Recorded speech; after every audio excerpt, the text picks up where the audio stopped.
Hola limones, bienvenidos un día más a El Limonero Podcast. Hoy, fijaros, se nos ha acabado la limonada. Está tan rica que nos la hemos bebido entera. Ya sabéis, limonada de Patria Pura by The Lemon Tree Education, que nos acompaña siempre aquí en El Limonero Podcast. Y la pregunta que os lanzo hoy es, ¿cómo te han orientado a ti en el colegio? Pues hoy nos acompaña Fuencisla, que es orientadora y profesora, más de 35 años que lleva trabajando en esto y acompañando estudiantes. Buenas, ¿cómo estás? Muy bien, ¿qué tal, Oliver? Muchas gracias por venir, sobre todo. Gracias por sacar este huequito para estar con nosotros aquí en El Limonero. Me encanta el trabajo que hacéis en vuestro cole, en Legamar. Me encanta tu pasión y dije, oye, Fuencisla tiene que venir al Limonero a compartir un poco, ¿no? Entonces, lo primero de todo es, he dicho, ¿no? ¿Por qué he dicho lleva más de 35 años? Porque ¿cómo es el rol del orientador hoy? ¿Cómo era el rol del orientador antiguamente? ¿Cómo ha evolucionado? Hombre, ha cambiado mucho. Cuando yo empecé a hacer orientación, era jefatura de estudios, era jefa de estudios, y entonces veía la necesidad de que muchos alumnos pues tenían, digamos, dificultades a la hora de tomar algunas decisiones, y entonces a mí me gustaba, ¿no?, acompañarles, mostrándoles qué es lo que había, estrategias, gestionando con determinadas instituciones o centros, pues lugares donde les aportaran algún tipo de información que les ayudara a tomar decisiones. Entonces, desde ese momento en el que solamente eran algunas orillas en las que pues les dedicabas este tiempo, igual que a través de la tutoría, ¿no?, siendo tutora, que a lo largo de tantos años también ayudas bastante a los alumnos en esta toma de decisiones tanto académicas como profesionales, al momento actual en el que ya hay, digamos, formación para orientadores. Es decir, aunque ya hemos orientado durante muchos años, seguimos formándonos, porque las cosas cambian y tenemos que adaptarnos pues a las nuevas circunstancias, ¿no?, y las formas de hacer diferentes. ¿Y cuál es el papel de un orientador en el centro educativo? A ver, yo quiero aclarar lo de orientador, porque una anécdota que me pasó el otro día saliendo del cole, que veía todos los días a una persona por la tarde y yo le daba las buenas tardes, pero como la veía y no habíamos tenido ningún tipo de conexión o relación, me acerqué, dije, bueno, ya que nos vemos todas las tardes me voy a presentar, ¿no? Y en el contexto le dije, bueno, soy profesora y orientadora. Dice, uy, menos mal que no te necesita. Esa fue una expresión así, al aire, ¿no?, que hizo esta mamá que estaba esperando a sus hijos, obviamente más pequeños. Y entonces, claro, me quedé así un poco, no quise tampoco ir más allá, pero pensé a veces en lo que piensan muchas personas de los orientadores, que es muy semejante a lo que entonces pensaban de los psicólogos, ¿no?, cuando alguien tenía la necesidad de ir a un psicólogo. Es decir, es como que el orientador, claro, siempre se focaliza la figura del orientador en aquel que te ayuda porque tienes problemas a lo mejor de aprendizaje. Y es verdad que una de las funciones de los orientadores es ayudar y acompañar a los alumnos que tienen dificultades de aprendizaje o alumnos, como comentamos hace un ratito, que pueden tener altas capacidades y necesitan otra forma de aprender, ¿no? Pero también hay otros perfiles del orientador, que es en este caso al que yo me dedico preferentemente, que es la orientación académico-profesional. Nosotros somos un centro que digamos, somos un departamento de orientación que tiene, digamos, orientadores que trabajan con niños con dificultades, que hay muchos tipos de dificultades y problemas de aprendizaje que hay que solventar. Pero también estamos, digamos, en este caso yo, que soy la figura que acompaña pues para que les ayuden en su toma de decisiones y encuentren motivación y den sentido a lo que aprenden, ¿no?, que es un poco el perfil del orientador que hago yo.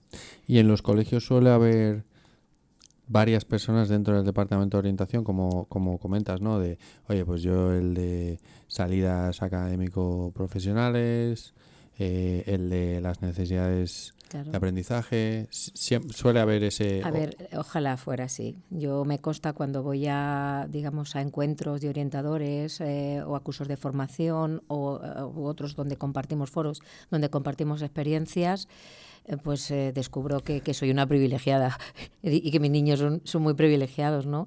Porque no es así, ¿no? A veces es una sola figura, para un centro y tienen que abordarlo todo. Entonces, cuando a veces yo comparto con ellas muchas cosas que hago, se llevan las manos a la cabeza, pero claro, es que hay que entender que yo me dedico específicamente a este apartado que es las vocaciones académico-profesionales, pero hay otros, hay otras personas, otras compañeras que atienden esas dificultades que hemos comentado antes. Son dos psicólogas, una psicopedagoga, 2 logopedas, o sea, tenemos un gabinete de orientación bastante completo.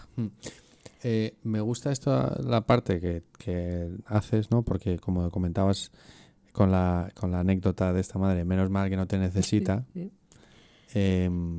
Oye, cojonudo tenerlo todo claro, ¿sabes? De yo sé que quiero ser esto.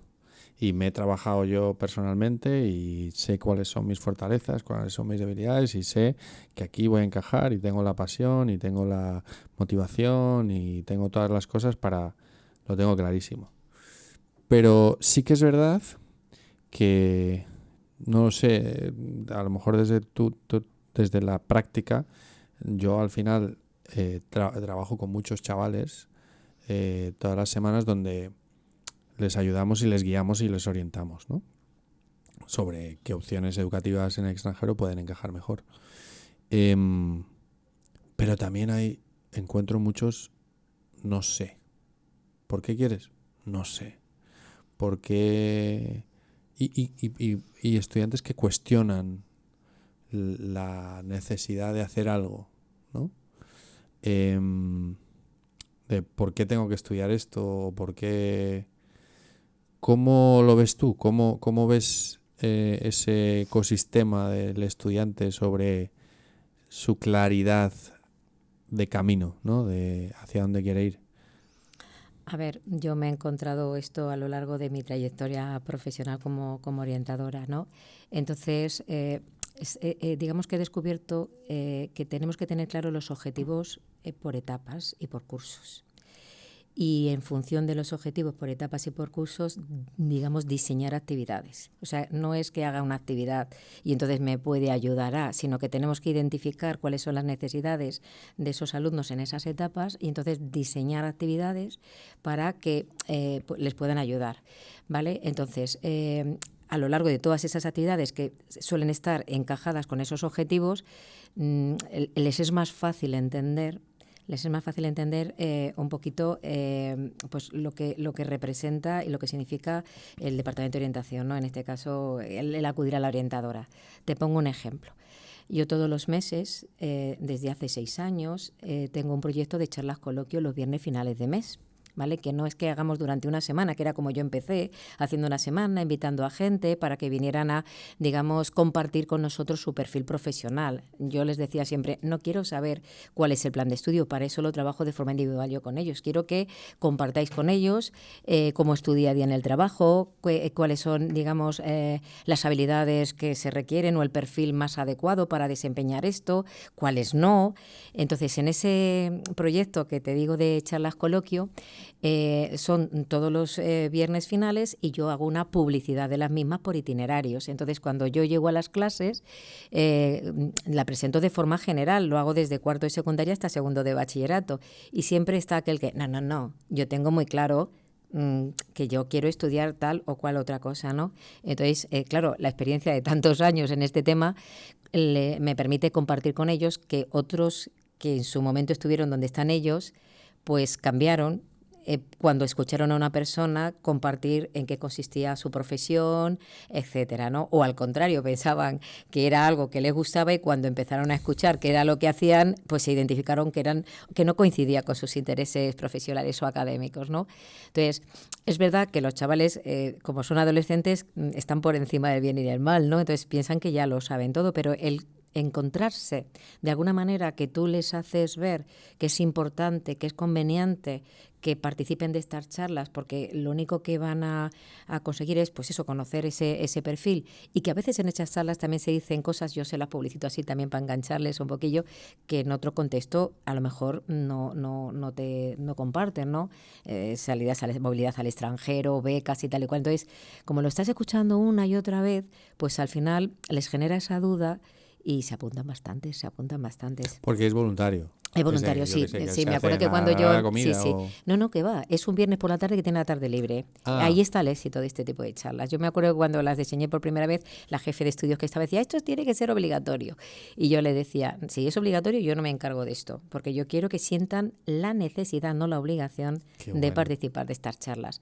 Y hago un registro. O sea, yo, por ejemplo, que ya he presentado la próxima, les digo que el día de antes deben haber acabado las inscripciones, ellos me mandan un correo, hacen las inscripciones y yo publico las listas. Y cuando publico las listas van a ver si están, o sea, que he generado un protocolo para que darle esa importancia, no decir que esto no es que llegue aquí alguien y te cuente lo que Sí, sea. si no te has apuntado, no. Claro, y además, lógicamente, la experiencia me lleva a decirles, esta información, saber que tú te has inscrito y vas a participar de la charla, el tutor la conoce y la comparte con vuestros padres, con lo cual vuestros padres también están comprobando si os estáis ocupando de, digamos, aclarar dudas o cualquier cuestión a nivel profesional que os puedan surgir. Y la verdad que tengo bastante éxito en el sentido que tengo una media de 30 a 40 alumnos que se inscriben a las charlas, o sea, Bueno. genial. ¿Siempre son los mismos?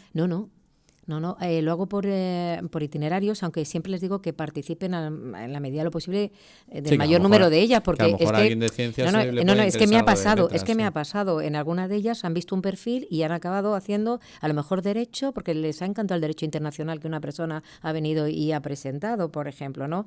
O al contrario, ¿no? Que hemos tenido que hacer movilidad y cambios de a lo mejor de algunas asignaturas porque han visto que me gusta la bioquímica, entonces me tengo que formar en biología y entonces tengo que cursar la biología. O sea, o sea, teóricamente, aunque sí es verdad que está pensada por itinerarios, pero todo el mundo puede participar, por lo que te comento. Y tengo alumnos que cuando hago un estudio de los que se han inscrito, van a casi todas. O sea, que a veces les digo, voy a tener que dar un diploma, porque es que estáis en cada una de ellas.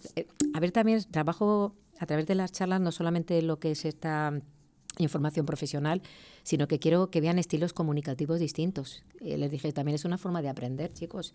Vais a tener que exponer, vais a tener que hablar, vais a tener que hacer presentaciones, y qué mejor escenario que la gente que viene y que hacen diferentes tipos de presentaciones, la forma de transmitir sus conocimientos varía de unos a otros, y eso aporta muchísima información para aprender a hacer, ¿no? Entonces, bueno, yo estoy súper orgullosa de estas charlas.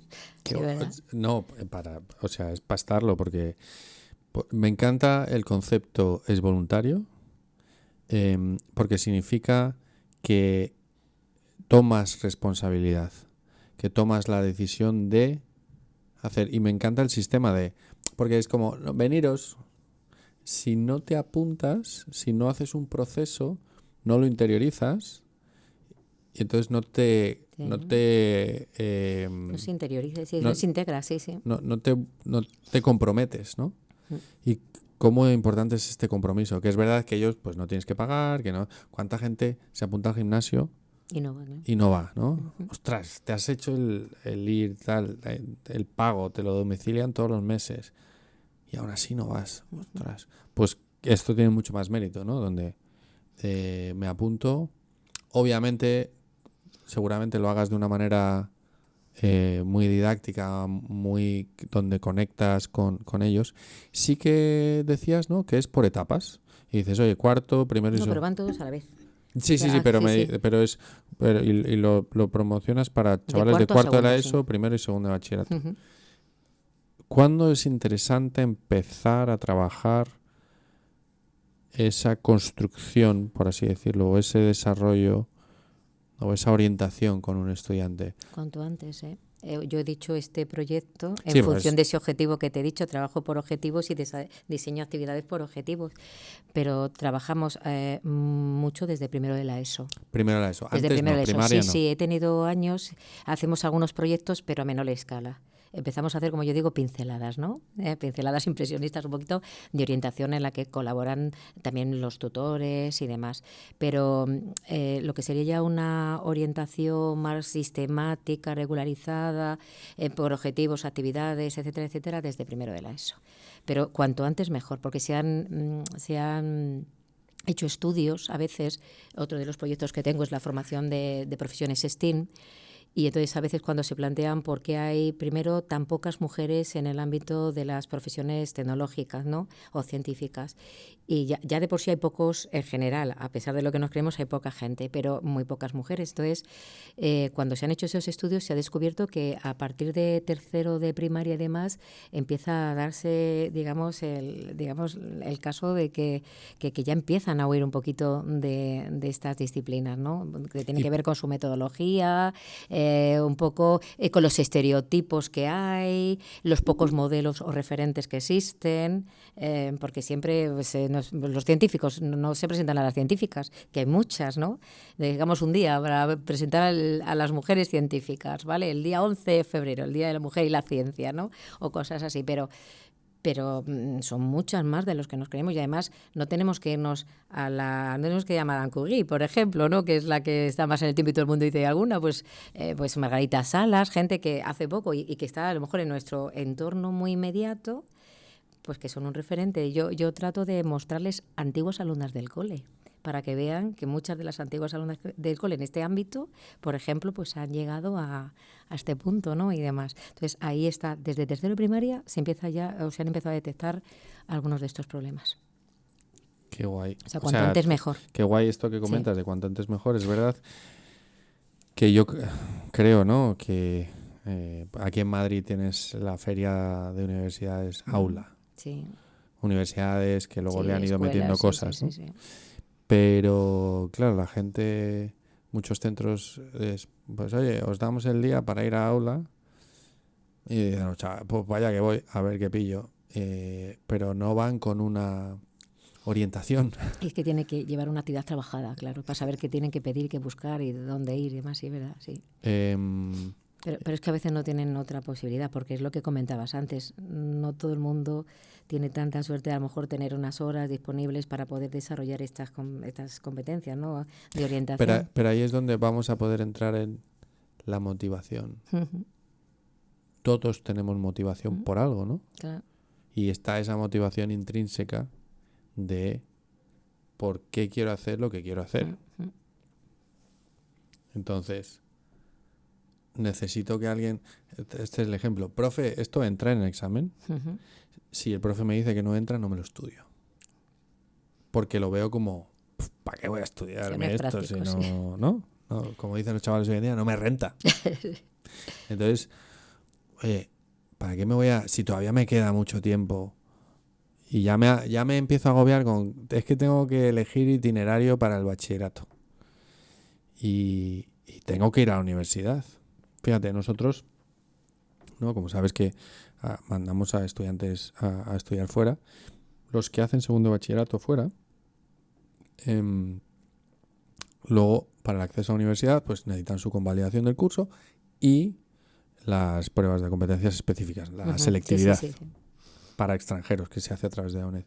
Nosotros acompañamos a nuestros estudiantes a los centros examinadores que hay en Norteamérica y demás.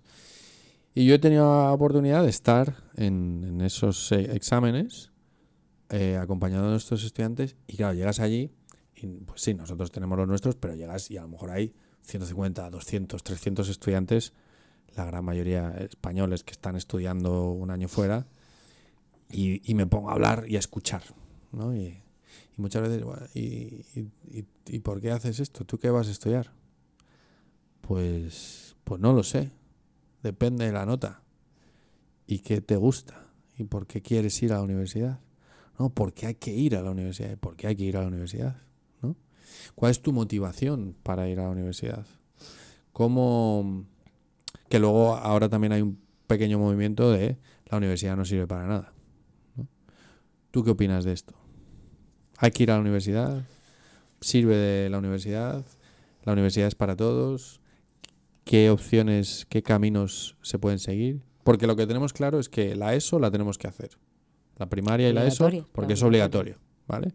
Pero ¿cuántos profesores no le dicen a los chavales en primer bachillerato o en cuarto de la ESO, oye, prepararos para el año que viene, o oye, bienvenidos a primer bachillerato, esto no es la ESO. El que está aquí es porque quiere, no porque tiene, ¿no?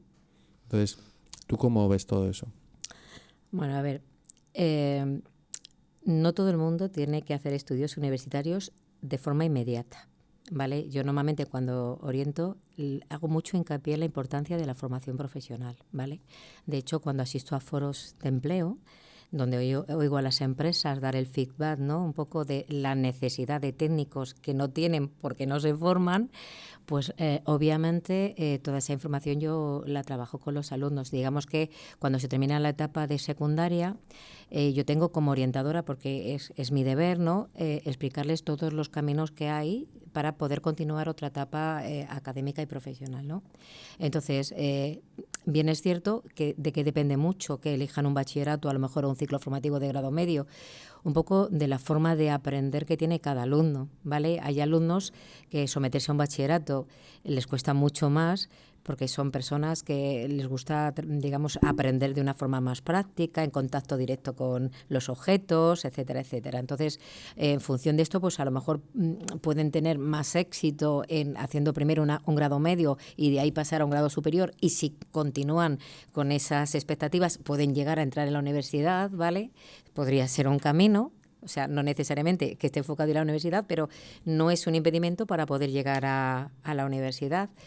Pero hay otros que bueno, pues tienen más claro que a lo mejor es el bachillerato y luego van a la universidad, o ciclos formativos, porque ya saben que terminar un bachillerato implica acceder a unos estudios superiores. Y unos estudios superiores no tienen por qué ser universitarios. Puede ser una escuela superior, como puede ser la escuela de diseño, por ejemplo, ¿no?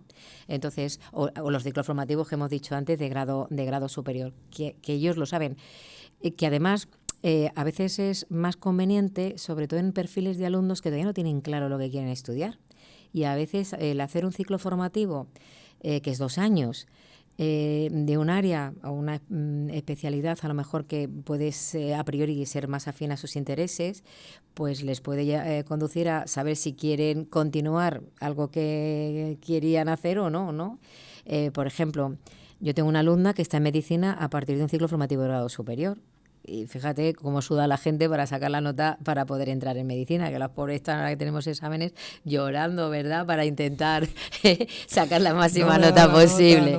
Vale, que yo digo que no se obsesionen con eso, muy estresados, porque es verdad que es estresante, ¿vale? Saber que tú quieres ser médico o que tienes como muy claro y a lo mejor no puedes acceder porque no te da la nota, ¿no?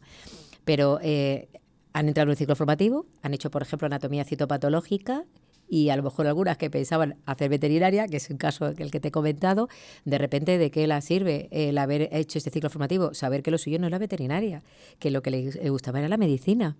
Entonces, primero está trabajando como digamos en el área de anatomía citopatológica, ya puede trabajar, ¿vale? Porque ha hecho un estudio superior. Le han convalidado X créditos porque puedes acceder a la universidad y al haber hecho un ciclo formativo te convalidan créditos, cosa que gente lo sabe. Y ahora está en cuarto de medicina. Quiero decir que ha tardado un poco más que otros en llegar a medicina, pero seguro que va a ser un gran médico. ¿Me entiendes lo que te quiero decir? Entonces, respecto a esto, no necesariamente todo el mundo tiene que ir a la universidad. Y la universidad tampoco está, digamos, capada para gente que hace otros estudios a priori que no son los de bachillerato. ¿Entiendes? Que más tarde pueden acceder. Lo que sí que me estoy encontrando es que cuando los alumnos quieren hacer ciclos formativos, los padres no quieren. El problema no está en los alumnos, está en las familias. Porque todavía hay muchos estereotipos. ¿Y por qué crees? Es como que el que no vale, pues va a hacer el ciclo formativo. Es un poco pues ignorancia respecto a lo que hay, ¿no? Que sería bueno tener un encuentro, una reunión con familia. Nosotros lo hacemos al principio de curso, aprovechamos y les contamos todo. Y es verdad que cada vez hay más alumnos que se abren, ¿no? a los ciclos formativos, pero a priori, no, tu bachillerato, luego ya veremos, ¿no? O sea, es como que el alumno tiene un poco más claro qué quiere y el padre un poco, los padres les condicionan un poco a dar ese paso. Un fontanero no, pero un médico sí. Claro, algo así, sí. Como no, mi hijo es fontanero. Pues seguramente gane más pasta. Totalmente, ¿sabes? Sí. Fíjate, acuérdate que estuvimos haciendo una sesión en vuestro cole con los chavales de tercero. Sí, la tercera de la ESO. Y había muchos chavales que querían trabajar, pero no puedo. Y yo, ¿cómo que no puedes? ¿No? También hay como muchos bloqueos. Sí. Y muchos padres que dicen, no, tú dedícate, tu trabajo es estudiar. Sí. ¿Y cómo ves que un padre puede ayudar? No, vamos a centrarnos en lo positivo, no en lo... ¿Cómo crees que puede un padre ayudar a que su hijo descubra lo que quiere, descubra lo que se le da bien, lo que disfruta. Utilizando el mismo lenguaje, es decir, formándose igual que el alumno. Es decir, el padre también tiene que estar al tanto de lo que hay ahora mismo.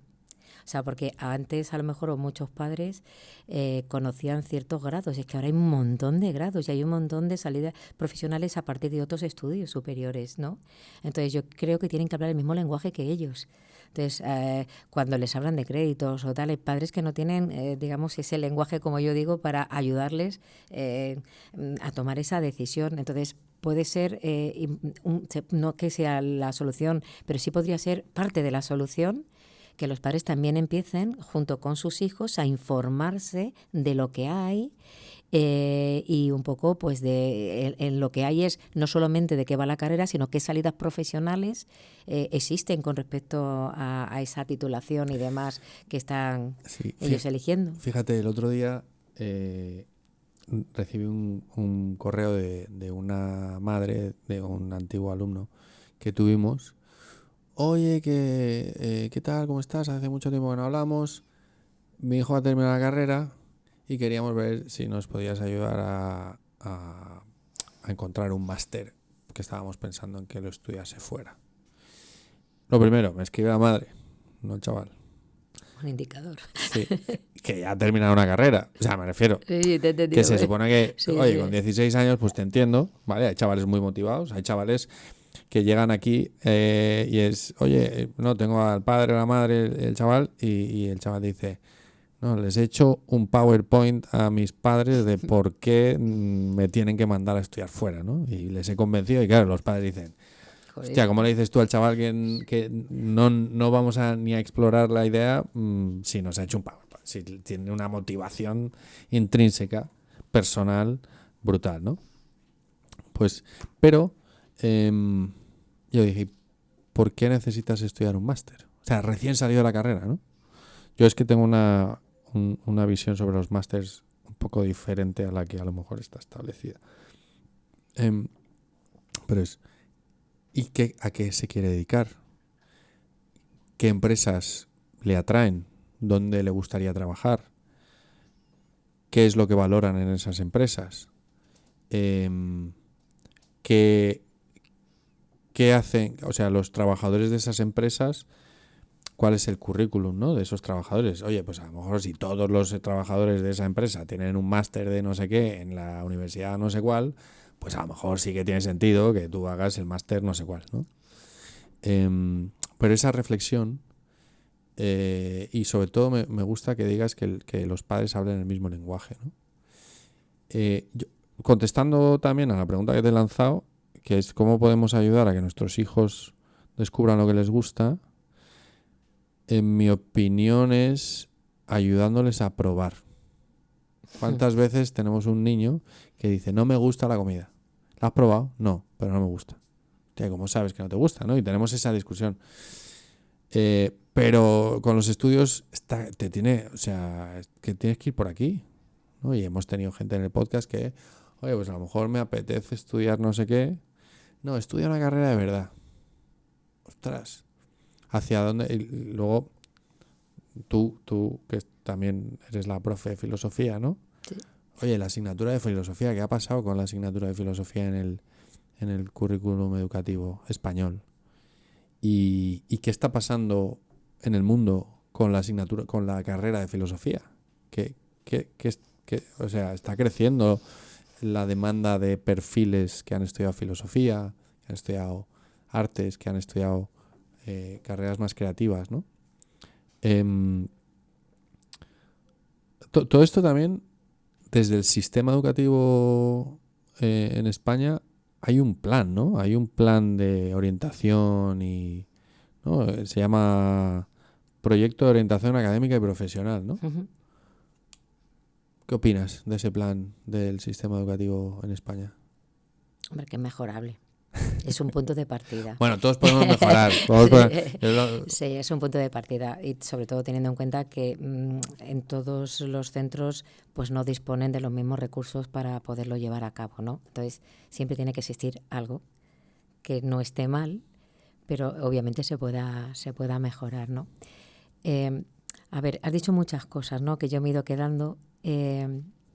Por ejemplo, antes cuando has dicho lo de que acompañabas a estudiantes, voy a ir hilando un poco cada una de las cosas que me has planteado, ¿no? Que no sabían, que esperaban a la nota, etcétera, etcétera, que es un error, es un craso error. Es decir, esperar a una nota, porque si no, entonces no significa, si has echado un vistazo a las estadísticas, el fracaso universitario se produce en el primer año de carrera, porque entra mucha gente que realmente no ha escogido algo porque cree que es lo que tiene que estudiar en función de sus intereses académico-profesionales, sino porque le daba la nota y digamos, dentro de la sociedad, pues está muy bien visto estudiar esto o lo otro, mis amigos o tal, o mi padre o quien fuere, lo están estudiando, ¿no? Entonces, ¿cómo trabajar eso desde la perspectiva de la orientación? Es trabajar, obviamente, el orientador con los equipos docentes de los centros para crear o desarrollar también lo que se llama las píldoras de orientación, ¿no?, por asignaturas, es decir, cuando vinculan una asignatura que están estudiando con una profesión digamos, dentro del ámbito laboral, digamos que se reduce bastante la frustración, ¿no? Porque al final esto para qué sirve, ¿no? Claro, es decir, cuando tú estudias algo que sabes que efectivamente tiene una proyección a medio o largo plazo, porque tú vas a tener que utilizar estos conocimientos desde para construir una carretera o para poder relacionarte con las personas para ayudarles a solucionar un problema que puede ser la competencia comunicativa, etcétera, etcétera. O sea, cuando ellos ven realmente que lo que están estudiando está vinculado a un área profesional, lógicamente reduce su frustración y les ayuda a que estén más motivados, les estimula a querer aprender de otra manera, ¿no? Que el aprendizaje sea más significativo. Entonces yo creo que la clave está también ahí, es decir, vincular la empresa y la escuela, ¿no?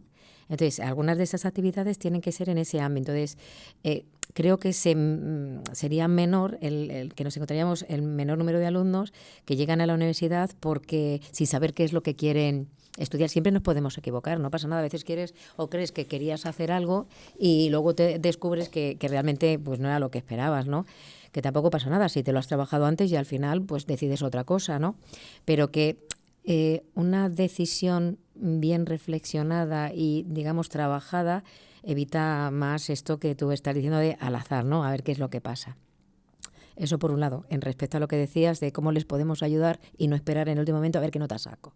Porque como yo les digo, si tú tienes que tener claro primero lo que quieres hacer y luego ya veremos dónde lo vas a hacer y cómo lo vas a hacer. Porque hay muchos caminos, como decías, claro, oye, claro. Yo quiero estudiar medicina y te has dado cuenta, hostia, no me da la nota. Claro. O no porque seas un vago, sino porque a lo mejor dices, oye, es no, que porque a mí ha surgido. Se te ha dado mal, has sacado a lo mejor peor la selectividad puedes haber sacado un 13 y no entras, claro, punto, claro. ¿sabes? Y entonces dices, hay otros caminos. Claro, y otros lugares, porque cuando les digo, nosotros tenemos planes, el A, el B, el C y el D. Siempre decimos, bueno, está en la Comunidad de Madrid, pero es que hay otras comunidades, hay otros países, hay otras cosas, ¿no? Esto Entonces, pasa mucho lo veo en ciudades grandes, donde tienes una oferta educativa potente, pero si eres un tío de Ceuta, sabes que te tienes que ir a estudiar fuera. Si eres un tío de Canarias, no, yo tengo conexión con Canarias y tengo un buen amigo allí, que además salió en el podcast. Hostia, el canario dice, yo sé que me tengo que ir, ya volveré, pero si quiero, tengo que salir de mi burbuja, ¿no? Tengo que salir de mi barrio. Lo hablaba con un director de colegio de Villaviciosa, que cruzas la carretera y está la Rey Juan Carlos. Y me dice, tío, monto unas ferias de universidades donde vienen universidades de fuera, vienen universidades de un montón de sitios y se me van a la Rey Juan Carlos. No es que sea mala. Por es proximidad, que es como, claro, el criterio de la es como, proximidad. no, es que este está aquí al lado. Hostia. Sí, y ya yo trabajo para que la proximidad no debe ser el criterio primero, No. Solo en igualdad de condiciones. Le digo, solo en igualdad de condiciones. Exacto. Sí, pues eso era una de las cosas que te quería comentar. Luego comentabas lo del padre que hemos dicho. Y no solamente hablar el mismo lenguaje, y a veces también lo que he podido comprobar es que muchos proyectan en sus hijos lo que ellos no han hecho, ¿no? Y entonces ese es el error. Me encanta esto. Y entonces, a veces, pues, a través de charlas, yo siempre recurro a charlas con los padres, o sea, lo que es educación para las familias, ¿no? Igual que para los alumnos que los centros tienen que promover, ¿no? o las organizaciones educativas tienen que promover, porque efectivamente, o sea, a veces un hijo acaba haciendo un poco llevado por lo que los padres les van pautando, porque era lo que querían hacer los padres, ¿no? Y no lo que quieren hacer ellos. Y a veces algunos alumnos me han dicho, es que no quiero defraudar a mis padres, ¿no? O sea, ellos no se lo dicen a los padres, pero si no lo dicen a nosotros, sí. Y luego muchas veces se lo dicen con 30, 40 años. Es que no quería decepcionarte, es que no, cuando están frustrados y dicen, oye, yo parto mi camino, y gente también de 50 años que de repente dice, pues me lío la manta a la cabeza, dejo lo que tenía y monto otra cosa. Esa presión que hablábamos, tenemos la presión de la media, tenemos la presión de social, tenemos la presión de no quiero decepcionar a mis padres. Claro, sí, es que te lo dicen algunos, es que lo que no quiero es defraudarlo, ¿no? Y tal. ¿Y cómo trabajas eso? ¿Qué consejos les das? Pues que no les estás defraudando. O sea, normalmente pues trabajas, hablas con ellos, les muestran muchos referentes. Yo creo que lo importante es encontrar referentes, y mis referentes son antiguos alumnos. Entonces yo les pongo en contacto con antiguos alumnos, que además creo que hemos conseguido una buena fidelización, y entonces como ellos han pasado en un momento determinado por eso, pues les pongo en contacto, les doy como una mediación, y entonces pues cuando ven que a otros les ha pasado lo mismo y que lo han resuelto de esta manera, pues acaban interiorizando algunas de esas estrategias, ¿no? Para incluso decirles a sus padres cosas que de otra manera a lo mejor no se habrían atrevido, ¿sabes? Un poco es el recurso al que yo suelo recurrir, ¿no? A antiguos alumnos, sobre todo, porque es empatía. Al final, el haber estado en ese lugar en algún momento determinado de tu vida, ¿no? Y luego me decías, hilando con todo esto, hasta voy a llegar hasta al tema que me has dicho de la filosofía y las profesiones por el ámbito de la orientación. Claro, no es lo mismo decir que voy a hacer medicina que voy a hacer filosofía. Lógicamente, eso, cuando se lo dices a una familia, te dicen, pero bueno, ¿y eso cómo se te ocurre estudiar tal cosa? Entonces, a veces volvemos a lo mismo de antes. Los padres no son conocedores en ese momento concreto de cuáles son las perspectivas laborales que puede tener en este momento concreto un filósofo, y entonces a lo mejor por eso no les acompañan o no les ayudan digamos, a afianzar esa toma de decisiones, ¿no? Pero, por ejemplo, si trabajas con ellos, quiero decir con las familias, que a veces no es tanto lo que se estudia, sino las competencias que te forman o con las que te forma la universidad para desempeñar puestos que todavía no que no existen, ¿no? O sea, pues a lo mejor lo que se adquiere con la filosofía, que es un pensamiento analítico, crítico, etcétera, etcétera, le va a permitir poder trabajar en otros ámbitos laborales, que no es dar clase de filosofía, porque no significa que ser o estudiar filosofía sea para dar clase de filo, porque es otro error que tenemos también aquí en España. Parece que vamos a la universidad estudiando una cosa y tenemos que necesariamente trabajar en esa cosa, y no es así. La universidad también, te forma. También es verdad que si lo extrapolas al mercado laboral, yo conozco gente que ha estudiado historia en el Reino Unido y le han contratado en un banco de inversión, y un banco de inversión en España jamás, bueno, digo jamás, igual es demasiado contundente y rotundo, pero no va a mirar el perfil del que está estudiando historia.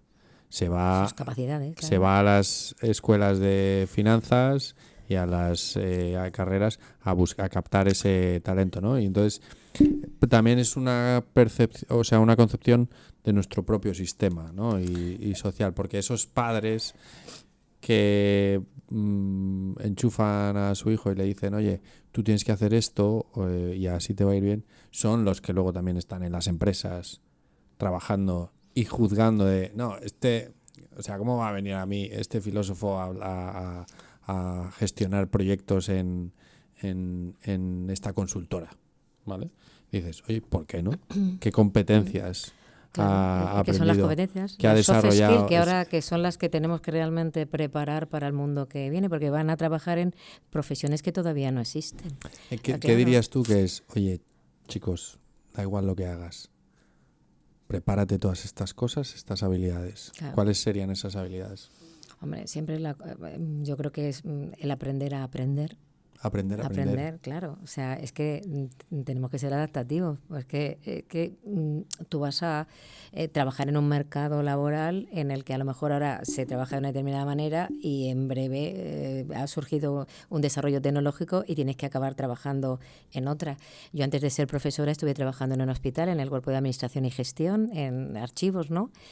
Y pasé de las máquinas de escribir que costaba darle a las teclas a lo que eran las máquinas eléctricas, a los ordenadores. Es decir, ¿y qué pasa? Tenía que dejar de realizar mis funciones porque, digamos, los instrumentos se habían ido modificando. Me tuve que ir adaptando a lo que iba, digamos, surgiendo dentro del mercado laboral, quiero decir. Y la forma de trabajar también. Hay trabajos en los que antes eras como más solitario y ahora el trabajo se entiende en equipo. O sea, no puedes trabajar por ti mismo, o sea, y solo, sino que tienes que trabajar colaborando unos con otros y demás. Entonces, el trabajo en equipo es otra competencia muy importante, ¿eh? Y da igual el año en el que estemos o el curso que hagas. Y qué importante es en una sociedad cada vez más individualista, claro, que es como, ostras, o sea, sí. es como... Y empieza, tú lo adviertes en los chavales cuando trabajas con ellos proyectos. Al final dicen, yo con esto no quiero que no trabajo, lo quiero hacer. No. Se trata de aprender a trabajar en conjunto.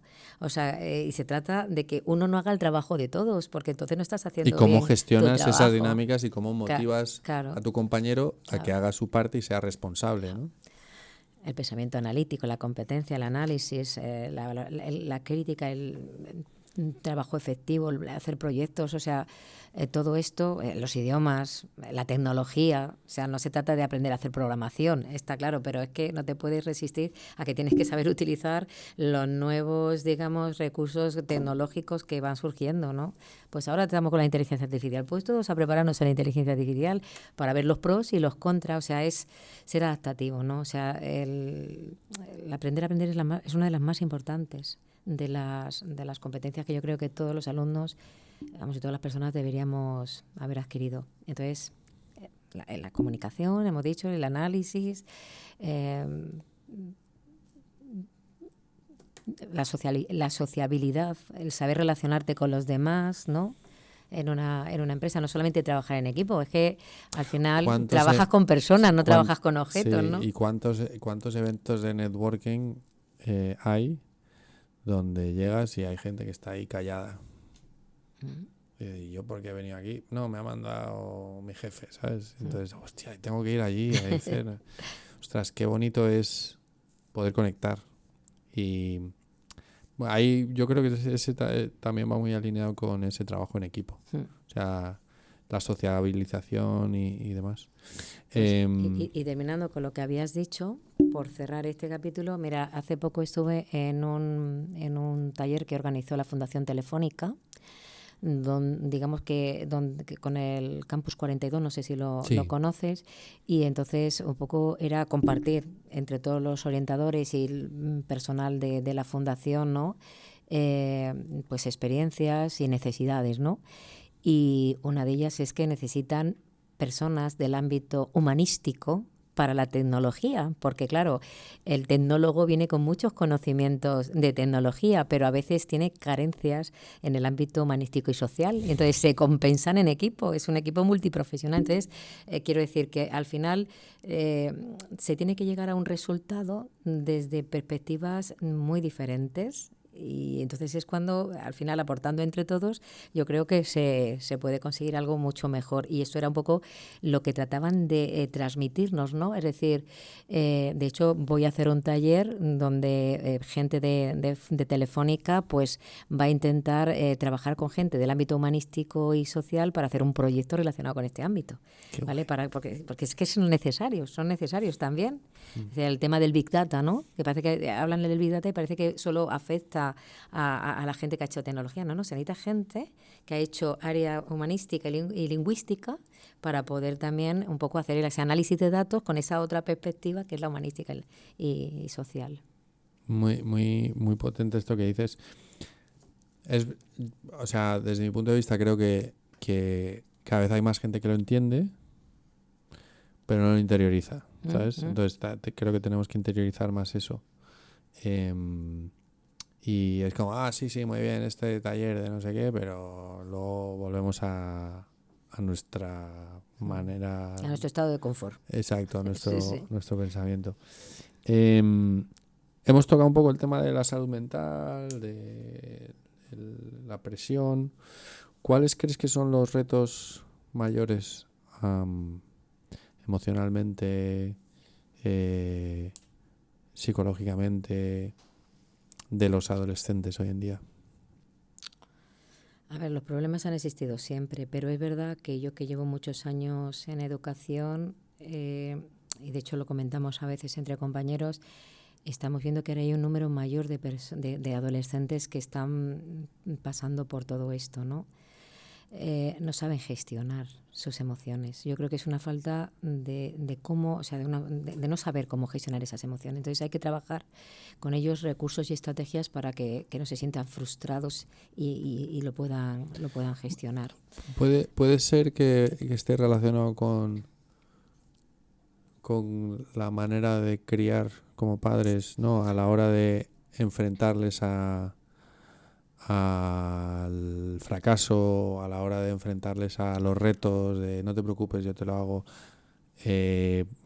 Padres que les hacen las tareas para que no... o no, es que está muy cansado, es que no sé qué, es que no sé cuál. O la presión que se puede tener sobre los resultados. Puede ser que tenga relación con eso, que luego cuando de repente se encuentran con un follón. Oye, algo influye. O sea, no digo que sea la razón principal, pero sí que influye. A ver, yo recuerdo a mi madre cuando se tenía que ir a trabajar y yo tenía que estudiar y nadie estaba pendiente de lo que yo tenía que hacer, y como yo mis hermanos, ¿no? Sí que es verdad que luego yo he tenido una hija y a pesar de que yo he sido muy independiente y ella era una persona bastante autónoma y demás, pero sí que es verdad que yo estaba un poco en la distancia, pero un poco pendiente de lo que podía o no hacer, ¿no?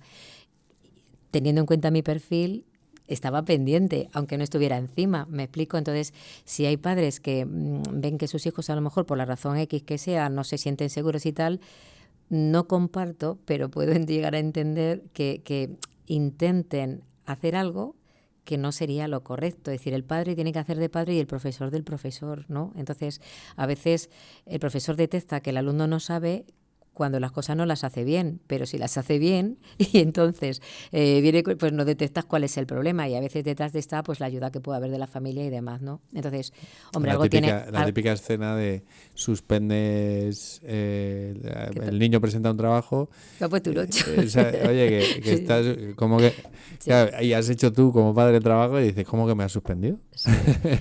No, lo que pasa que, vamos, eso creo que es importante. Y luego, ¿qué ocurre? Que socialmente ahora no dejamos que los alumnos, mejor en este caso los hijos, sientan necesidades. Es que lo tienen todo. Entonces, el tenerlo todo, pues les lleva a no valorar. Y de manera inmediata. Claro, no, todo y de forma inmediata, efectivamente. Entonces, les impide valorar realmente las cosas, ¿no? Entonces, cuando a ti te cuesta hacer algo, lo valoras mucho más, ¿no? Entonces, claro, si es que lo tienen absolutamente. Entonces, ¿qué ocurre? Que cuando realmente algo ya les cuesta y no pueden hacer esto, algo por ello los padres, en este caso, pues hace que se frustren porque no han aprendido a gestionar y no les hemos dado herramientas, ¿no? Yo siempre les digo que el aburrimiento fortalece el carácter. Así de claro. Por ejemplo, ¿no? Entonces 100%. No pasa nada por aburrirse, porque eso hace que tú pienses y tal. Y yo creo que también estamos sobreestimulados. Sí, también. Como sociedad en general, pero los chavales tienen todos los días extraescolares. Tienen muchos elementos disruptivos, Sí. Por ejemplo, los móviles, lo que tú has comentado, pero si nosotros mismos queremos ver una serie, antes teníamos una serie y un capítulo a la semana. Ahora tenemos un montón de capítulos, un montón de series y al final dices, ¿de qué iba esta serie? También Saturación, claro. También sí. pasa con los estudios. Sí, sí, sí. Como eran las opciones educativas antes de voy a ir a la universidad y tienes ingeniero, Sí. médico, maestro, abogado. Ahora, dentro de ingeniería tienes un montón, sí. 120 opciones. Y dices, Sí, hostia, verdad. ¿y yo cuál elijo yo? ¿No? En las charlas, al final, la conclusión que se saca es que una ingeniería, da igual la que hagas, va a servir para hacer cualquier otra cosa. Y si lo necesita, la empresa te va a formar. en la relación que decías con los máster. Hombre, depende. Puede haber máster muy interesantes o no hace falta que de por sí lo tengas que sacar. A veces la propia empresa, cuando siente la necesidad, te dice, venga, tienes que hacer esto que es necesario para el puesto que estás desempeñando, ¿no? Pero sí que existe una planificación, parece que a medio plazo, de que tiene que ser el grado, el máster y algunos el doctorado. Sí, efectivamente. Si no, no eres nadie. Sí. Yo hay una herramienta en la que creo enormemente y por eso me dedico a lo que me dedico, que es vive experiencias. Y por eso lo que hacemos en The Lemon Tree Education, ¿no? De de facilitar que los estudiantes salgan de su burbuja, de su contexto y se tengan que enfrentar a las cosas por ellos mismos. Obviamente no están solos, están recogidos, ¿no? Pero que se tengan que enfrentar a las cosas, que lo hagan de manera consciente y voluntaria. Me encanta lo de las charlas, coloquios que organizas a final de mes cada viernes. Donde ellos se apuntan voluntariamente y van y participan y se lo preparan y demás, porque de esa manera, a través de la experiencia, descubren muchas cosas. Uh-huh. Otra de las cositas que trabajamos es, lo llamo yo, la tutoría personalizada, ¿no? Y todas las mañanas vienen a pedir citas y no son uno ni dos, son muchos. Empezamos con poquitos y ahora ellos han sentido la necesidad y entonces vienen a pedir cita para hacer la tutoría personalizada, ¿no? Entonces les ayuda a crear un portfolio, ¿vale? Ver una proyección a largo plazo para hacer lo que es una carta de presentación, tener un poquito, ver las profesiones que les gustan, porque yo digo, siempre tenemos que tener claro cuál es la profesión que te gusta. Luego vemos los grados o digamos los estudios que nos van a conducir a ella, ¿no? Vemos sus planes de estudio, analizamos mapas de empleo, ¿vale? Entonces, ellos están empezando a sentir, quieren informarse, o sea, quieren, digamos, analizar lo que hay para saber qué es lo que tienen que decidir primero, y luego ya les digo, vamos a averiguar dónde hacerlo, ¿no? En función de lo que nos ofrecen, ¿no? Pero esa es otra de las cosas que también debo decir que es un valor de verdad de mis alumnos. Se lo quiero reconocer. Todos los alumnos, o sea, bueno, el más o el menos pide, o sea, siente necesidad de hacerlo, ¿sabes? Vuestro colegio es una pasada, el cómo trabajáis cosas fuera de lo que es estrictamente el currículum.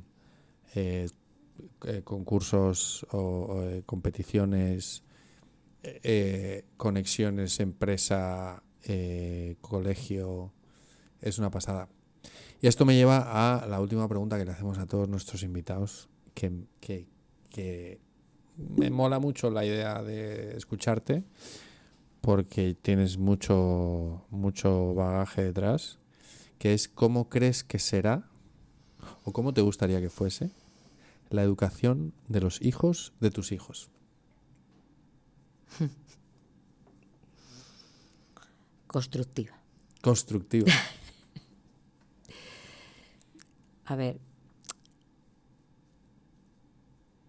me ha dejado en blanco. A ver, es difícil, quiero decir, es una combinación de muchas cosas. Entiendo que tiene que ser una combinación de muchas cosas, ¿no? Pero de cosas que te preparen para la vida. Y prepararte para la vida no implica que tú deseches los conocimientos, ¿no? Que a veces estamos en parece que los conocimientos no importan y ahora solo importan las habilidades. Tiene que ser una intersección de las dos cosas, ¿vale? Que sea una educación formativa, constructiva, en el sentido de que tiene que les tiene que ayudar a construir su personalidad, ¿no? Y a, digamos, orientarles a que descubran quiénes son y hasta dónde pueden llegar a ser. Descubran quiénes son y hasta dónde pueden llegar a ser. Me encanta. Hay un tipo que sigo hace tiempo que tenía un